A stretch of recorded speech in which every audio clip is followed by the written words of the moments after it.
Saat suami mandi, aku tak sengaja melihat pesan rahasia di ponselnya. Nama pengirimnya membuat jantungku berhenti. Sahabatku sendiri. Mas, aku kangen.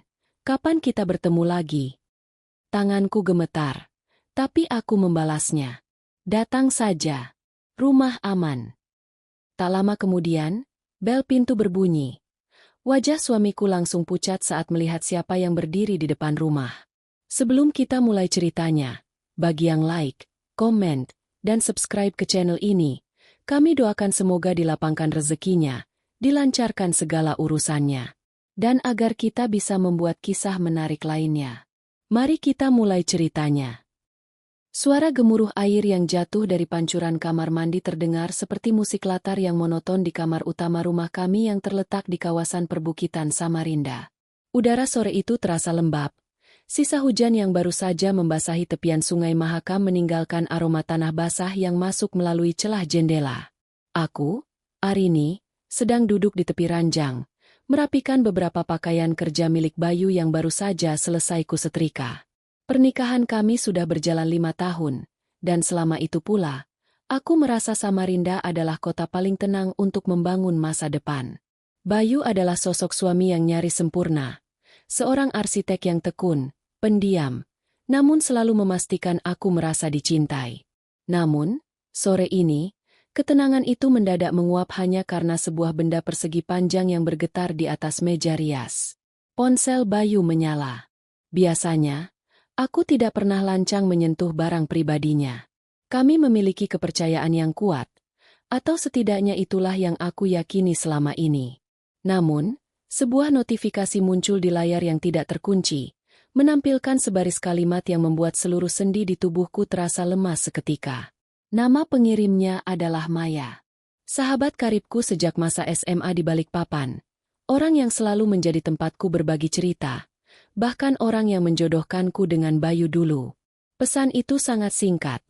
Namun cukup untuk menghancurkan fondasi rumah tangga yang kubangun dengan tetesan keringat dan doa. Mas, aku kangen. Kapan kita bertemu lagi? Jantungku rasanya berhenti berdetak selama beberapa detik. Oksigen di sekitarku seolah tersedot habis. Aku menatap layar itu dengan mata yang mulai memanas.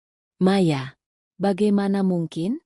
Aku mengingat kembali pertemuan-pertemuan kami bertiga di kafe tepian sungai atau saat Maya berkunjung ke rumah ini untuk sekadar makan malam. Tidak pernah ada gelagat yang mencurigakan. Mereka berinteraksi layaknya kakak ipar dan adik. Atau setidaknya begitulah cara Bayu memperlakukannya di depanku. Namun, kata, mas, dan kangen, yang tertera di sana bukan sekadar sapaan biasa. Itu adalah panggilan intim yang hanya digunakan oleh seseorang yang memiliki hubungan khusus. Tanganku mulai gemetar hebat saat aku meraih ponsel itu. Pikiranku kalut antara ingin segera melemparkan ponsel itu ke dinding atau mencari tahu lebih dalam. Rasa sakit yang tajam menusuk ulu hatiku. Lebih perih daripada luka fisik manapun yang pernah kurasakan. Di dalam kamar mandi, suara air mendadak berhenti. Aku tahu Bayu akan segera keluar. Dalam kepanikan dan amarah yang mulai mendidih, sebuah ide nekat muncul di kepalaku. Jika aku mengonfrontasinya sekarang tanpa bukti yang lebih kuat, Bayu yang pandai bersilat lidah pasti akan mencari alasan. Aku perlu tahu sejauh mana pengkhianatan ini telah berjalan. Dengan jari-jari yang masih bergetar, aku mengetik balasan dengan cepat, mencoba meniru gaya bicara Bayu yang singkat jika melalui pesan teks. Datang saja. Rumah aman. Kalimat itu kukirimkan dengan napas yang memburu. Segera setelah pesan terkirim, aku menghapus jejak percakapan terakhir itu dan meletakkan kembali ponsel tersebut ke posisi semula. Persis seperti sebelum aku menyentuhnya. Aku bergegas berdiri, berjalan menuju jendela besar yang menghadap ke arah jembatan Mahakam yang lampunya mulai menyala satu persatu di kejauhan. Aku mencoba mengatur napas, memaksa wajahku untuk tampak tenang meski badai hebat sedang mengamuk di dalam dadanya. Pintu kamar mandi terbuka. Bayu keluar dengan hanya mengenakan handuk yang melilit pinggangnya. Aroma sabun cendana yang biasa kusukai kini terasa mual di penciumanku. Ia tersenyum tipis melihatku berdiri di dekat jendela, lalu berjalan menghampiri meja rias untuk mengambil ponselnya. Aku memperhatikannya dari pantulan kaca jendela. Tidak ada guratan rasa bersalah di wajahnya. Ia memeriksa ponselnya sejenak, memasukkannya ke dalam saku celana yang baru ia ambil, lalu berjalan mendekatiku. Tumben melamun di sini. Sayang, sedang melihat apa? Tanya Bayu sambil merangkul bahuku dari belakang. Kecupannya mendarat di pelipis. Namun aku merasa seperti dicium oleh orang asing yang dingin. Hanya melihat lampu-lampu di jembatan. Mas, indah ya. Tapi kadang aku merasa sungai itu menyimpan banyak rahasia di bawah arusnya yang tenang. Jawabku dengan nada suara yang kuusahakan tetap datar, meski hatiku ingin berteriak histeris. Bayu tertawa kecil. Suara tawa yang selama ini selalu menenangkanku, kini terdengar seperti ejekan. Kamu terlalu puitis sore ini. Aku ganti baju dulu ya. Nanti kita makan malam di luar. Aku hanya mengangguk pelan, membiarkannya menjauh. Di dalam benakku, aku menghitung waktu. Jika Maya benar-benar sedang berada di sekitar Samarinda kota, dia tidak akan butuh waktu lama untuk sampai ke sini. Setiap detik yang berlalu terasa seperti siksaan. Aku berdiri di sana, di antara kenyataan yang kucintai dan kebenaran yang akan menghancurkanku, menunggu bel pintu berbunyi yang akan menandai akhir dari sandiwara ini. Bayu tidak tahu bahwa aku baru saja membuka pintu neraka bagi kami bertiga. Ketegangan di dalam kamar itu terasa mencekik, seolah-olah dinding-dinding rumah kami di Samarinda ini perlahan-lahan merapat dan menghimpit paru-paruku. Bayu sedang sibuk mengenakan kemeja katun berwarna biru langit. Warna favorit yang selalu kukatakan membuatnya tampak gagah. Namun, sore ini, setiap kancing yang ia kaitkan terasa seperti paku yang dipasangkan pada peti mati pernikahan kami. Aku terus menatap ke arah jalanan di depan rumah melalui celah gorden, mengabaikan ajakan bicaranya yang ringan tentang menu makan malam atau kemacetan di jembatan Mahakam yang semakin parah belakangan ini. Ponsel di saku celana Bayu bergetar singkat. Aku melihat gerakannya yang sedikit kaku saat merogoh saku. Ia melirik layar ponsel itu hanya sekilas. Lalu dengan gerakan yang diusahakan sealami mungkin, ia mematikan layarnya kembali. Ada kerutan tipis di dahinya, sebuah tanda kegelisahan yang mungkin tidak akan disadari oleh orang lain. Namun bagiku yang telah mendampinginya selama 5 tahun, itu adalah sinyal bahaya. Dia pasti terkejut melihat balasannya sendiri yang mengundang Maya datang. Namun egonya sebagai pria yang merasa memegang kendali membuatnya tetap bersikap tenang di hadapanku. Mas, kamu terlihat sedikit pucat. Apa kamu kurang sehat? Tanyaku, memecah keheningan dengan suara yang sengaja kubuat lembut. Selembut bisa ular yang sedang menunggu saat yang tepat untuk menyuntikkan racun. Bayu berdeham, merapikan kerah kemejanya di depan cermin. Hanya sedikit pusing, mungkin karena pekerjaan di kantor tadi. Apa kita pesan makanan lewat aplikasi saja? Sepertinya aku butuh istirahat lebih awal. Aku tersenyum tipis, sebuah senyuman yang tidak mencapai mataku. Jangan begitu, Mas. Tadi kamu sendiri yang mengajak keluar. Lagi pula, siapa tahu ada tamu yang akan datang berkunjung sore ini. Rasanya tidak sopan kalau kita tidak ada di rumah. Bayu mematung sejenak, menatap pantulanku di cermin dengan tatapan yang tajam, mencoba mencari tahu apakah ada makna ganda di balik kata-kataku. Namun, aku tetap menampilkan wajah polosku. Ketakutan mulai merayap di balik matanya yang hitam. Ia tahu sesuatu sedang tidak beres. Tapi ia tidak berani bertanya. Di dalam kepalaku, aku membayangkan Maya yang mungkin saat ini sedang memoles lipstik merahnya, bersiap menemui pria yang ia anggap milik bersama. Sahabat karib yang sering memelukku saat aku menangis. Kini ternyata adalah wanita yang diam-diam menginginkan apa yang aku miliki. Udara di luar mulai menggelap, dan lampu jalan mulai berpijar kuning. Samarinda di waktu senja biasanya memberikan kedamaian. Namun bagiku, kegelapan yang turun ini adalah tabir yang akan segera tersingkap. Aku berjalan menuju dapur, berpura-pura menyiapkan air minum, sementara telingaku menajam, menangkap setiap suara dari arah luar pagar. Setiap deru motor yang lewat membuat jantungku berpacu lebih kencang. Aku merasa seperti seorang algojo yang sedang menunggu waktu eksekusi, namun ironisnya, hatiku sendirilah yang akan menjadi korban utamanya. Bayu keluar dari kamar dan duduk di ruang tamu. Ia mencoba menyibukkan diri dengan menonton berita di televisi, tapi aku tahu fokusnya tidak ada di sana. Matanya terus melirik ke arah pintu depan dan ponselnya yang diletakkan tertelungkup di atas meja kopi.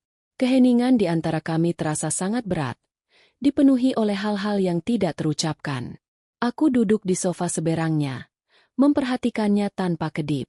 Inilah pria yang kusebut sebagai pelindung.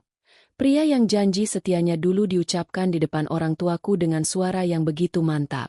Kini, pria itu tampak begitu kecil dan pengecut di mataku. "Arini, kenapa kamu menatapku seperti itu?" tanya Bayu akhirnya. Suaranya terdengar serak. Ia tampak tidak nyaman dengan kebisuan yang kupaksakan. "Aku hanya sedang berpikir, Mas, seberapa jauh seseorang bisa menyembunyikan kebenaran sebelum akhirnya takdir yang mengungkapnya? Kamu tahu kan, air sungai Mahakam itu terlihat tenang di permukaan, tapi di dalamnya ada arus yang bisa menyeret apa saja tanpa ampun." Wajah Bayu semakin pucat.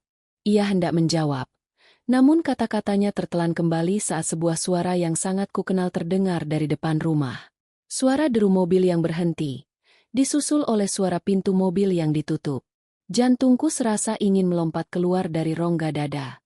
Ini dia, tamu yang kunanti-nantikan. Tepat saat itu, bel pintu berbunyi. 2 kali ketukan pendek yang terdengar sangat akrab, seolah si tamu sudah sangat terbiasa berkunjung secara sembunyi-sembunyi. Bayu tersentak berdiri dari sofanya. Ponselnya hampir saja terjatuh dari meja. Ia menatap ke arah pintu dengan ekspresi horor, seolah-olah yang mengetuk di sana adalah malaikat pencabut nyawa. Ia menoleh ke arahku, lalu kembali ke arah pintu. Keringat dingin mulai tampak di pelipisnya. "Siapa yang datang sore-sore begini?" tanyanya dengan suara bergetar, mencoba berpura-pura tidak tahu. "Entahlah, Mas. Mungkin kejutan," jawabku singkat sambil berjalan menuju pintu. "Biar aku yang buka." Aku melangkah dengan tenang, meskipun setiap langkahku terasa seperti menginjak duri yang tajam. Tanganku meraih gagang pintu, memutarnya perlahan, dan menariknya terbuka. Di sana, berdiri Maya dengan gaun musim panas yang cantik dan senyum yang merekah di bibirnya. Senyum yang langsung luntur dan berubah menjadi pemandangan yang mengerikan saat matanya bertemu dengan mataku, bukan mata pria yang ia harapkan. Di belakangku, aku bisa mendengar napas Bayu yang tertahan, seolah seluruh dunia baru saja runtuh menimpanya. Udara sore di Samarinda yang biasanya gerah mendadak terasa membeku di ambang pintu rumah kami. Maya berdiri terpaku. Jemarinya masih memegang tali tas bahu mungilnya yang berwarna krem. Lipstik merah menyala yang ia kenakan tampak kontras dengan wajahnya yang mendadak kehilangan seluruh warna. Matanya yang bulat, yang biasanya memancarkan keceriaan palsu di depan kawan-kawannya, kini membelalak penuh kengerian. Ia tidak menyangka bahwa yang membukakan pintu adalah aku, bukan sosok pria yang baru saja mengiriminya pesan, "Rumah aman." "Arini, kamu di rumah." Suaranya keluar sangat kecil, nyaris tenggelam oleh suara bising kendaraan yang melintas di kejauhan. Ia mencoba memaksakan sebuah senyuman, namun yang muncul hanyalah seringai aneh yang memperlihatkan betapa ia sedang berjuang melawan rasa panik yang hebat.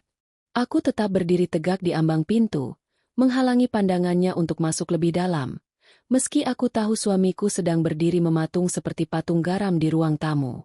Aku menatapnya dari ujung rambut hingga ujung kaki. Dia tampak cantik, sangat cantik untuk ukuran seseorang yang hanya ingin berkunjung secara mendadak. Aroma parfum vanila yang kuat, parfum yang dulu kuberikan sebagai kado ulang tahunnya, kini terasa seperti bau busuk yang menyengat di hidungku. Tentu saja aku di rumah. Maya, ini rumahku, kan? Bukankah aneh kalau pemilik rumah tidak ada saat tamunya datang? Jawabku dengan nada bicara yang sangat tenang, terlalu tenang bahkan untuk diriku sendiri. Aku bisa merasakan kekuatan yang aneh mengalir di nadiku, kekuatan yang lahir dari rasa sakit yang telah melampaui batas. Di belakangku, langkah kaki Bayu terdengar mendekat. Ia berjalan dengan ragu, seolah setiap langkahnya adalah beban seberat 1 ton.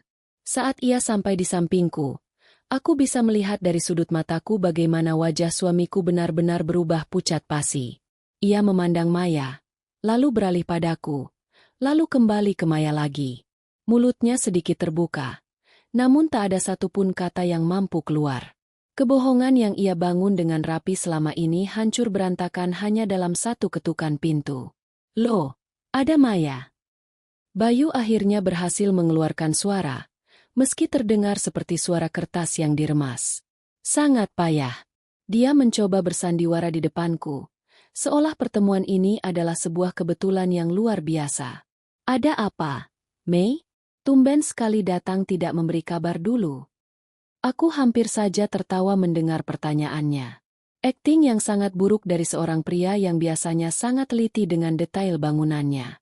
Aku menoleh ke arah Bayu, menatap matanya dalam-dalam hingga ia memalingkan wajah karena tidak sanggup menahan intensitas kemarahanku yang tersembunyi. Oh, dia memberi kabar kok, Mas. Bukankah begitu, Maya? Aku kembali menatap sahabatku yang kini mulai berkeringat di bawah lampu teras. Dia bilang dia sangat rindu dan ingin bertemu. Benar kan, Maya? Atau aku salah membaca pesan yang kamu kirimkan ke ponsel suamiku saat dia sedang mandi tadi? Kalimat itu jatuh seperti bom di tengah ruangan. Maya tersentak. Wajahnya kini menunjukkan keputusasaan yang nyata. Ia menatap Bayu seolah meminta perlindungan atau setidaknya sebuah penjelasan. Namun Bayu justru menunduk, menatap lantai keramik seolah ada sesuatu yang sangat menarik di sana. Kebisuan yang mengikuti kalimatku jauh lebih mengerikan daripada teriakan manapun. Di kejauhan, sayup-sayup terdengar suara azan maghrib berkumandang dari masjid di tepian Mahakam, menambah suasana mencekam di antara kami bertiga. Arini, aku bisa jelaskan. Ini tidak seperti yang kamu bayangkan. Maya mulai bicara, suaranya gemetar hebat. Ia mencoba melangkah maju, hendak menyentuh lenganku, namun aku segera mundur selangkah. Jangan berani-berani tangan kotor itu menyentuh kulitku. Jangan gunakan kalimat klise itu. Maya, itu menghina kecerdasanku. Kataku dingin. Kamu datang ke sini karena merasa aman. Kamu datang karena pria ini, suamiku, mengatakan bahwa aku tidak ada di rumah. Sekarang kalian berdua sudah di sini, di bawah atap yang sama denganku. Kenapa tidak kita lanjutkan saja reuni kecil ini di dalam? Aku membuka pintu lebar-lebar. Sebuah gerakan mengundang yang terasa seperti jebakan maut. Aku ingin melihat mereka berdua menderita dalam kecanggungan yang mematikan. Aku ingin melihat bagaimana mereka mencoba menjustifikasi pengkhianatan yang telah mereka lakukan di belakangku. Bayu masih tidak bergerak. Tangannya mengepal kuat di sisi tubuhnya. Ia tahu, sekali ia melangkah masuk dan duduk di ruang tamu itu, hidup yang ia kenal akan berakhir selamanya. Masuklah, Maya. Jangan berdiri di sana seperti pengemis. Kamu sudah jauh-jauh datang dari sisi lain kota ini hanya untuk melepas rindu, bukan? Silakan masuk. Mas Bayu akan dengan senang hati menjamumu, sementara aku akan menyiapkan sesuatu yang sangat istimewa untuk kita bertiga. Ujarku sambil menyunggingkan senyum paling dingin yang pernah kuberikan pada siapapun. Maya melangkah masuk dengan ragu. Kepalanya tertunduk dalam. Saat ia melewati Bayu, ada sekilas kontak mata yang penuh dengan ketakutan dan penyesalan di antara mereka. Aku menutup pintu depan dengan bunyi dentuman yang keras, menguncinya, dan mencabut kuncinya. Kini, mereka terjebak bersamaku di dalam kotak yang penuh dengan amarah ini. Permainan yang sesungguhnya baru saja dimulai.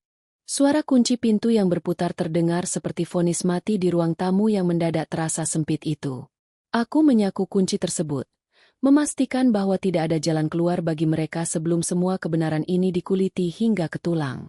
Cahaya lampu gantung di ruang tengah yang berwarna kuning temaram biasanya menciptakan suasana hangat. Namun malam ini, cahaya itu seolah memperjelas setiap tetes keringat dingin yang mengucur di dahi Bayu dan ketakutan yang terpancar dari mata Maya. Maya duduk di tepi sofa beludru coklat kami. Tasnya diletakkan dengan kaku di atas pangkuan seolah itu adalah satu-satunya pelindung yang ia miliki. Sementara itu, Bayu berdiri di dekat rak buku. Tangannya terus-menerus merapikan tatanan buku yang sebenarnya sudah rapi. Sebuah gerakan bawah sadar yang menunjukkan betapa hancur mentalnya saat ini. Aku berjalan menuju dapur, tidak untuk mengambilkan mereka minum, melainkan untuk mengambil napas sejenak sebelum menghadapi badai yang sesungguhnya. Duduklah, Mas. Jangan seperti orang asing di rumah sendiri. Suaraku bergema dari arah dapur, datar tanpa emosi. Bayu menurut. Ia duduk di sofa tunggal, mengambil jarak sejauh mungkin dari Maya. Seolah dengan menjauh secara fisik ia bisa menghapus fakta bahwa mereka telah bersentuhan secara batin maupun raga. Aku kembali ke ruang tamu dengan membawa nampan berisi 3 gelas air putih dingin. Aku meletakkannya di atas meja kopi dengan denting kaca yang tajam. Silakan minum. Kalian pasti haus setelah semua sandiwara ini, kataku sambil mendudukkan diri di hadapan mereka berdua. Aku menyilangkan kaki, menatap mereka satu persatu dengan pandangan yang tajam. Jadi, siapa yang ingin memulai lebih dulu? Kamu, Maya? Sebagai sahabat yang paling mengerti aku. Atau kamu, Mas? Sebagai suami yang paling mencintaiku. Keheningan kembali menyergap. Hanya terdengar suara detik jam dinding dan sayup-sayup suara kendaraan dari jalan poros Samarinda Bontang di kejauhan. Maya mulai terisak kecil. Isakan yang biasanya akan membuatku luluh dan segera memeluknya. Namun kini suara itu terdengar seperti gesekan amplas di telingaku. Sangat memuakan. Arin, maafkan aku, ini sebuah kesalahan besar. Aku tidak bermaksud menyakitimu. Gumam Maya di sela isakannya. Ia tidak berani mengangkat wajahnya. Aku hanya kesepian. Dan Bayu, dia selalu ada saat aku butuh teman bicara. Teman bicara? Aku memotong dengan tawa singkat yang kering. Teman bicara mana yang mengirim pesan? Mas, aku kangen. Pada jam 6 sore? Teman bicara mana yang menunggu istrinya mandi untuk bisa saling bertukar janji temu? Jangan hina persahabatan kita yang sudah belasan tahun ini dengan alasan sampah seperti itu. Maya. Aku beralih pada Bayu yang masih membisu. Dan kamu, Mas? Apa alasanmu? Apa arsitektur rumah kita kurang megah sehingga kamu perlu membangun ruang rahasia dengan sahabatku sendiri? Apa yang kurang dariku hingga kamu mencari kehangatan pada wanita yang sudah kuanggap seperti saudaraku sendiri? Bayu akhirnya mengangkat wajahnya. Matanya merah, bukan karena marah, melainkan karena rasa malu yang luar biasa. Ini bukan salahnya. Arin, aku yang memulai. Aku yang sering menghubunginya lebih dulu. Tolong. Jangan salahkan Maya. Mendengar Bayu membela wanita itu di depanku adalah puncak dari segala rasa sakit ini. Rasanya seperti ada sebilah mandau yang baru saja dihujamkan tepat di jantungku, lalu diputar perlahan. Dia lebih memilih melindungi selingkuhannya daripada menjaga perasaan istrinya yang sedang hancur. Aku mengepalkan tangan di bawah meja hingga kuku-kukuku memutih. Luar biasa. Bisikku dengan suara yang bergetar karena amarah yang mulai memuncak. Kamu bahkan masih sempat melindunginya di depan wajahku. Di rumah yang aku rawat setiap hari. Di sofa yang kita pilih bersama saat pameran furnitur tahun lalu. Kamu benar-benar pria yang tidak punya harga diri. Bayu. Wajah Bayu mengeras. Ia tampak ingin memprotes. Namun kenyataan bahwa ia tertangkap basah membuatnya kehilangan semua hak untuk membela diri. Sementara itu, Maya semakin tergugu. Suasana di ruang tamu itu kini bukan lagi sekadar konfrontasi, melainkan sebuah pengadilan tanpa hakim. Aku menatap mereka berdua dengan rasa jijik yang tak terlukiskan. Di luar, hujan mulai turun lagi, membasahi bumi Samarinda dengan derasnya, seolah langit pun ikut menangisi pengkhianatan yang terjadi di bawah atap ini. Kalian tahu apa yang paling menyakitkan? Tanyaku dengan nada suara yang merendah. Hampir berbisik namun penuh penekanan. Bukan fakta bahwa kalian berselingkuh, tapi fakta bahwa kalian menganggapku begitu bodoh. Kalian menikmati setiap detik di belakangku, tertawa di atas ketidaktahuanku, dan tetap bersikap manis di depanku seolah tidak terjadi apa-apa. Itu bukan hanya pengkhianatan, itu adalah pembunuhan karakter secara perlahan. Aku berdiri. Berjalan perlahan menuju meja kecil di sudut ruangan tempat foto pernikahan kami terpajang. Foto di mana kami bertiga, aku, Bayu, dan Maya sebagai pengiring pengantin, tersenyum lebar ke arah kamera. Aku mengambil bingkai foto itu, menatapnya sejenak, lalu melepaskannya begitu saja ke lantai keramik. Prang! Kaca bingkai itu hancur berkeping-keping, persis seperti hatiku saat ini. Maya terpekik kaget. Sementara Bayu hanya bisa memejamkan mata, seolah tidak sanggup melihat kehancuran yang ia ciptakan sendiri. Suasana di ruang tamu kini dipenuhi oleh aroma tajam dari debu yang terangkat dan sisa-sisa pecahan kaca yang berserakan di lantai. Bayu dan Maya tetap tidak bergeming. Seolah-olah pecahan kaca itu adalah batas suci yang tak boleh dilewati. Isakan Maya perlahan mereda, digantikan oleh kesunyian yang jauh lebih mencekam. Aku kembali ke kursiku. Namun kali ini aku tidak duduk. Aku berdiri tegak, membiarkan bayanganku jatuh menimpa mereka berdua, mendominasi ruangan dengan amarah yang kini telah mendingin menjadi dendam yang terukur. "Kenapa diam?" tanyaku. Suaraku membelah keheningan dengan tajam. "Tadi di pesan singkat, kalian sepertinya punya banyak hal untuk dibicarakan. Kapan kita bertemu lagi? Bukankah itu yang kamu tanyakan, Maya? Sekarang kalian sudah bertemu. Bicaralah. Katakan semua yang ingin kalian katakan seolah aku tidak ada di sini." Maya perlahan mengangkat wajahnya. Matanya sembab, dan riasannya mulai luntur, membuatnya tampak jauh dari sosok wanita elegan yang biasanya aku kagumi.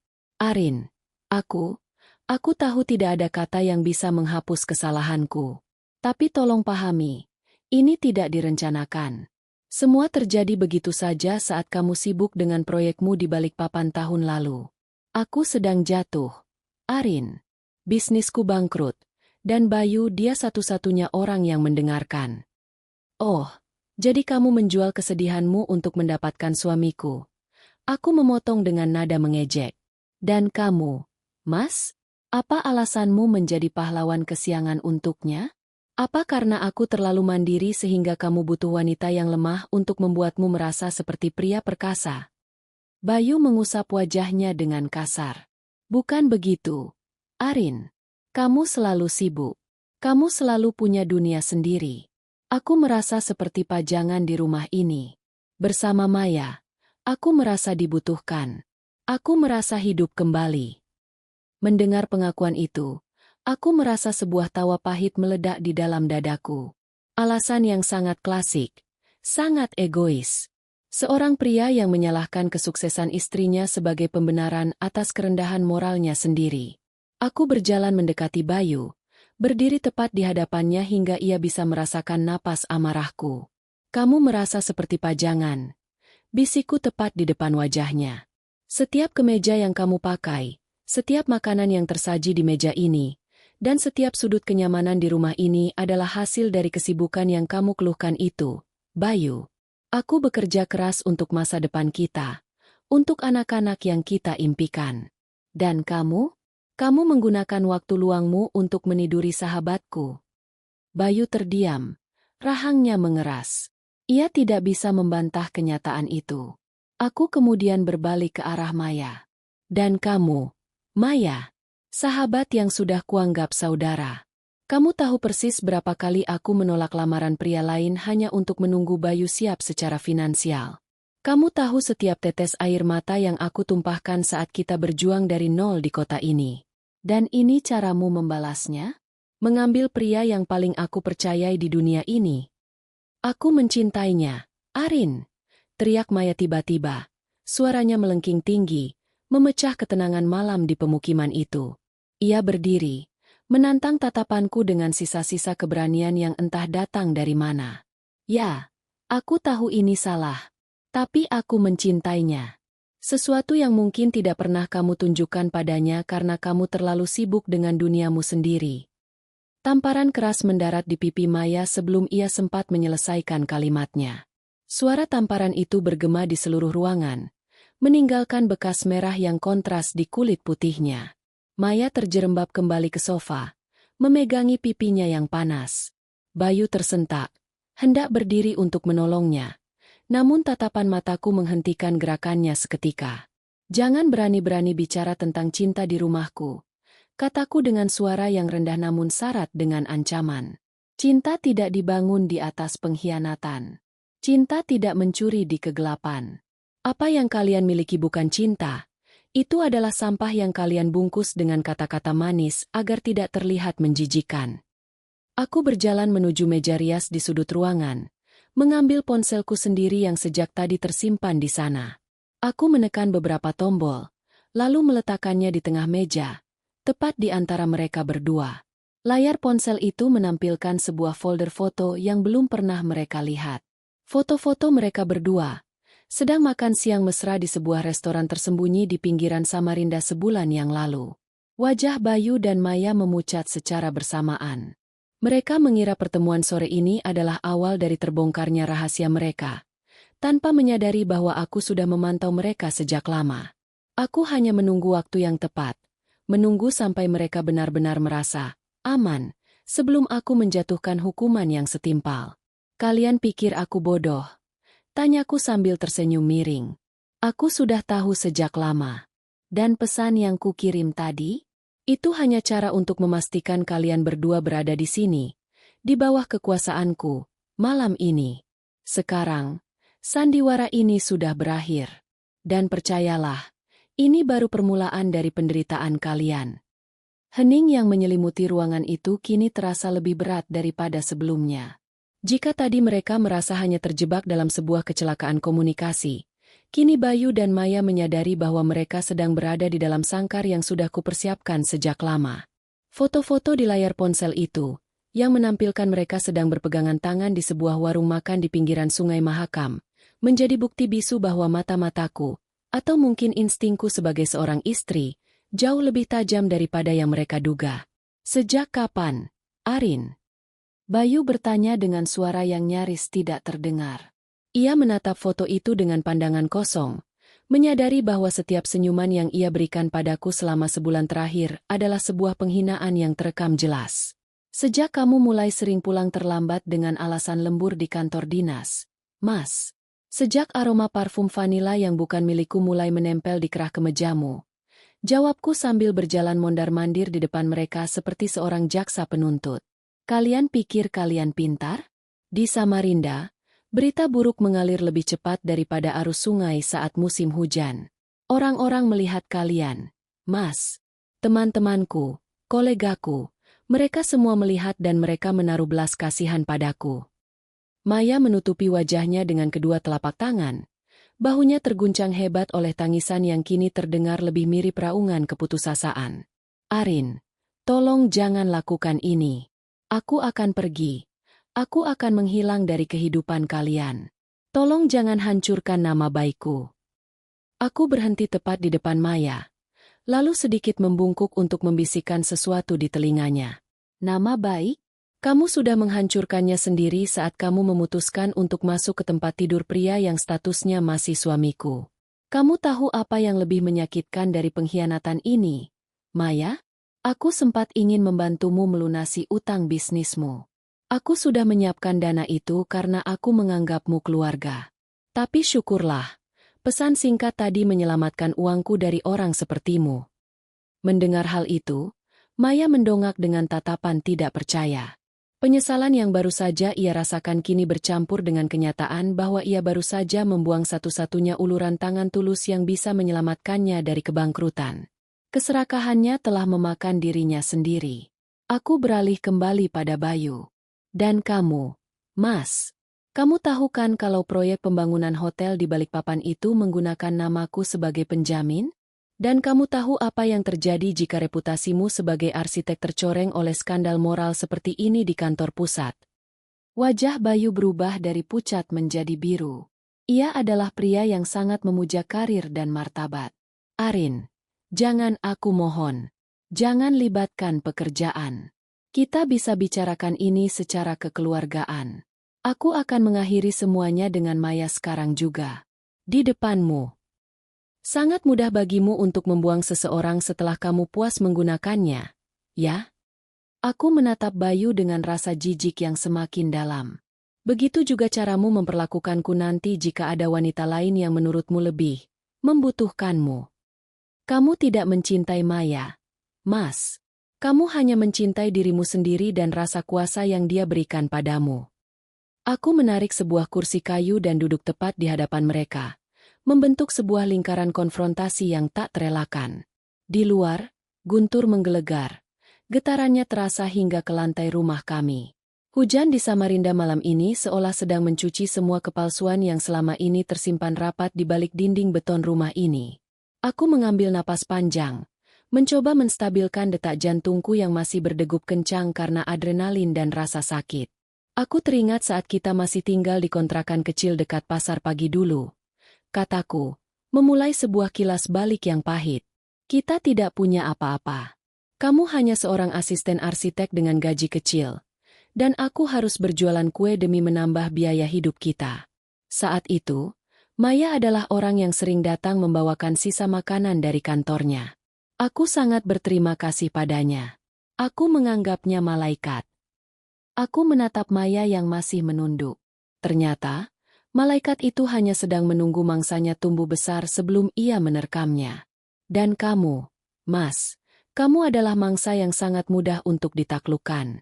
Kalian berdua adalah dua orang yang paling aku cintai, sekaligus dua orang yang paling ingin aku hapus dari ingatanku sekarang juga. Arin, apa yang kamu inginkan? Tanya Bayu akhirnya. Suaranya terdengar seperti orang yang sudah menyerah. Kamu sudah menjebak kami di sini. Kamu sudah menunjukkan bukti-buktinya. Apa maumu? Cerai. Aku tersenyum. Sebuah senyuman yang membuat mereka berdua bergidik. Cerai? Itu terlalu mudah. Mas, jika kita cerai sekarang, kalian akan bebas bersatu dan membangun kebahagiaan di atas penderitaanku. Aku tidak akan membiarkan itu terjadi.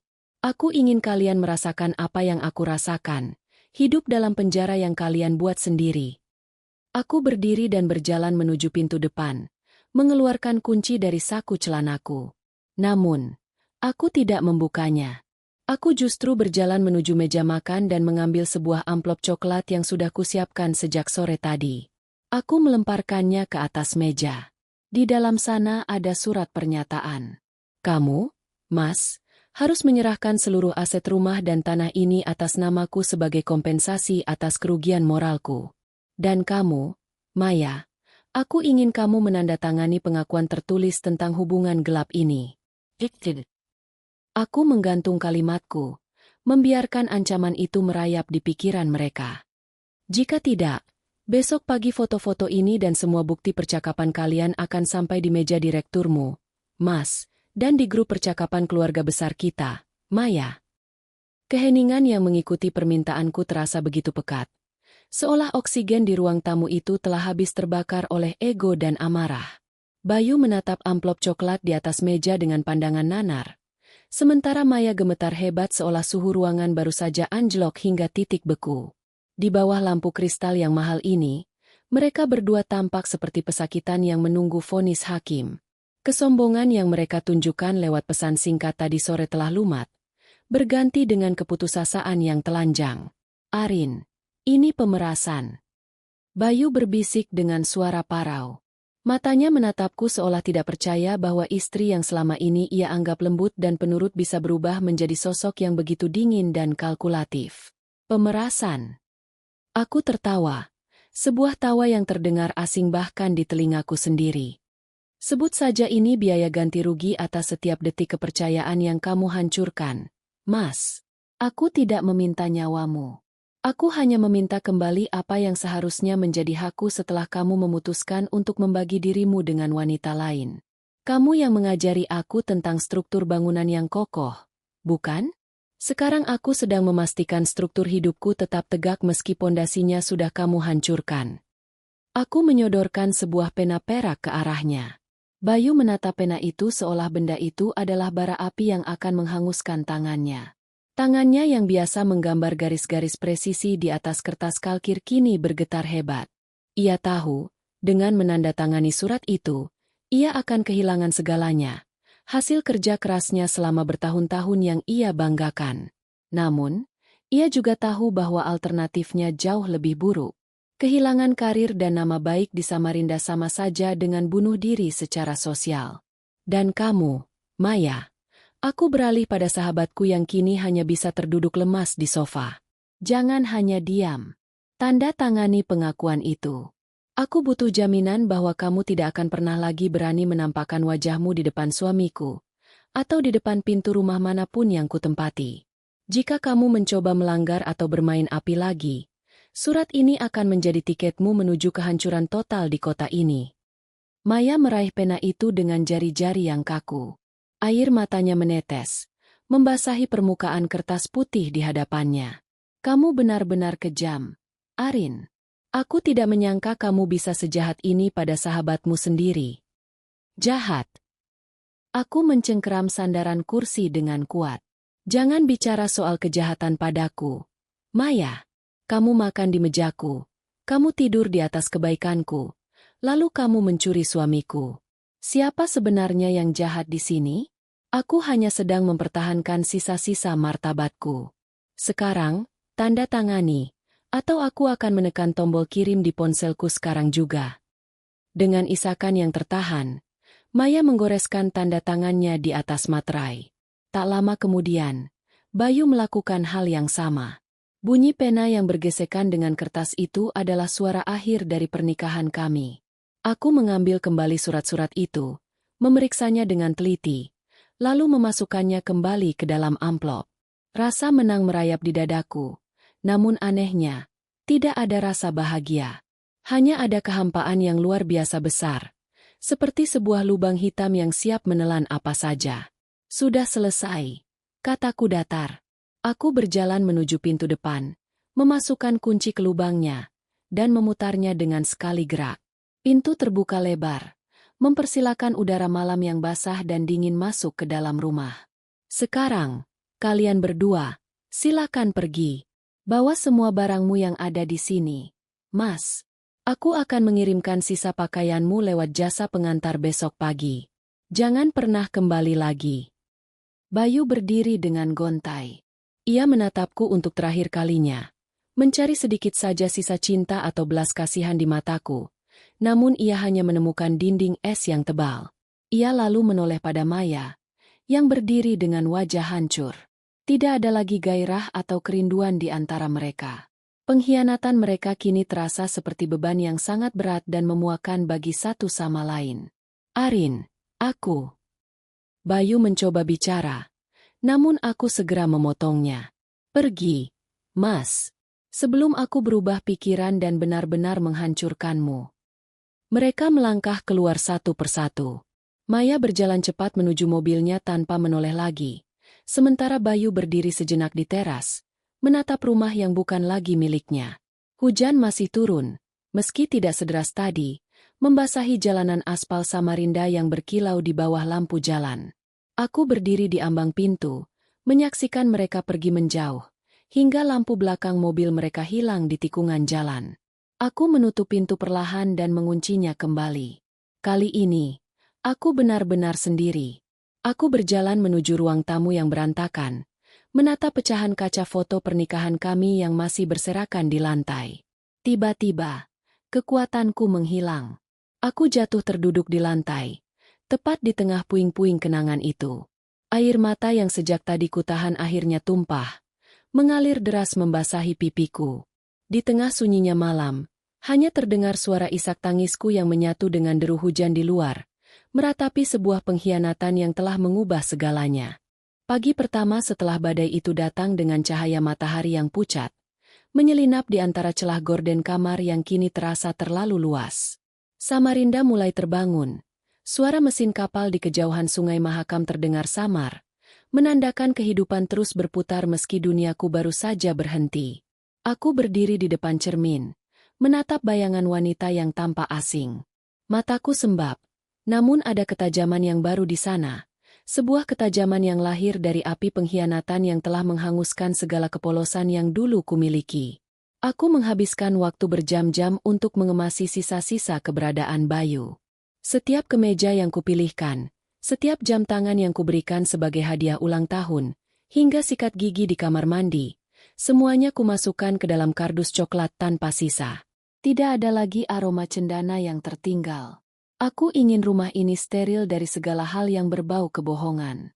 Saat aku menyeret kardus-kardus itu ke teras untuk diambil oleh kurir, aku merasa beban di pundakku perlahan-lahan luruh.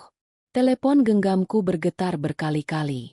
Pesan dari Maya yang memohon ampun, panggilan dari ibu mertuaku yang bingung mengapa Bayu tiba-tiba pindah ke hotel, hingga pesan dari rekan kerja yang mencium bau skandal. Aku tidak membalas satupun. Aku mematikan perangkat itu dan melemparkannya ke atas sofa. Biarlah mereka tenggelam dalam kebisingan yang mereka buat sendiri. Bagiku, keheningan adalah penyembuh terbaik saat ini. Sore harinya, aku memutuskan untuk pergi ke tepian sungai, tempat di mana aku dan Bayu sering menghabiskan waktu di awal pernikahan kami. Aku duduk di salah satu kursi kayu, menatap aliran air mahakam yang berwarna coklat keruh namun sangat bertenaga. Di sana, aku melihat sebuah pemandangan yang membuatku tersenyum pahit.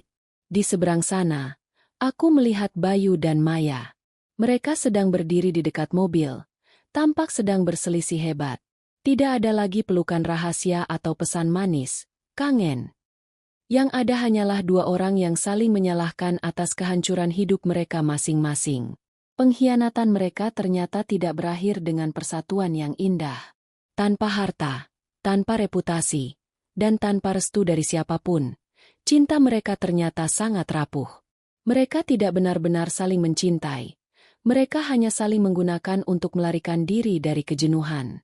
Sekarang, ketika pelarian itu menjadi kenyataan yang pahit, mereka saling membenci. Itulah hukuman yang paling pudar. Terjebak bersama orang yang kini menjadi pengingat akan kegagalan dan rasa malu terbesar dalam hidupmu. Aku memalingkan wajah, kembali menatap matahari yang mulai tenggelam di ufuk barat, menciptakan semburat warna jingga yang memukau di atas air sungai. Aku mengambil amplop coklat berisi dokumen aset yang sudah ditandatangani itu dari tas kantorku. Ini bukan sekadar kertas. Ini adalah kemerdekaanku. Besok, aku akan menemui pengacara untuk mendaftarkan gugatan cerai secara resmi. Aku akan memulai hidup baru, mungkin tetap di Samarinda, atau mungkin pindah ke tempat yang belum pernah kukunjungi. Kota ini telah memberiku luka, namun sungai ini mengajarkanku bahwa hidup harus terus mengalir, melewati segala rintangan, hingga mencapai muara. Saat malam mulai jatuh dan lampu-lampu jembatan Mahakam kembali menyala, aku berdiri dan berjalan menuju mobilku. Aku tidak lagi merasa seperti korban. Aku adalah penyintas. Aku telah melewati pengkhianatan terdalam oleh orang-orang terdekatku, dan aku keluar sebagai pemenang atas diriku sendiri. Air mata yang tersisa ku hapus dengan punggung tangan.